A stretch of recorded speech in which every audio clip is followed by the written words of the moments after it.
Okay, we're standing in southern Utah right now on the Navajo sandstone. Now this sandstone was formed about 190 million years ago when Utah was much closer to the equator. There's actually some dinosaur tracks here.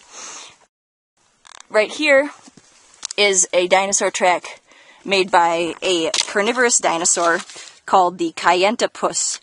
And this dinosaur was about 15 to 18 feet long. So you can imagine that its tracks like, you know, and it's like slopping through this sandy area. This is actually an oasis kind of in the desert because you can see there's some water down there.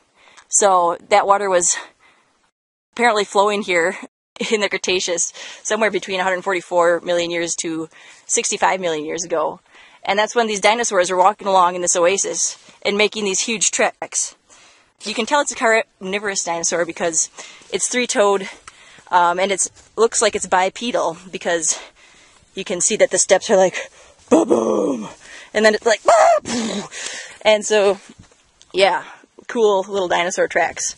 And there's actually a bunch of tracks in this particular spot. We're by Coral Pink Sand Dunes State Park in Utah. There's actually some tracks. These are smaller dinosaurs. You can see that they are much smaller, more like a hand size. And here you can see some really cool desiccation cracks.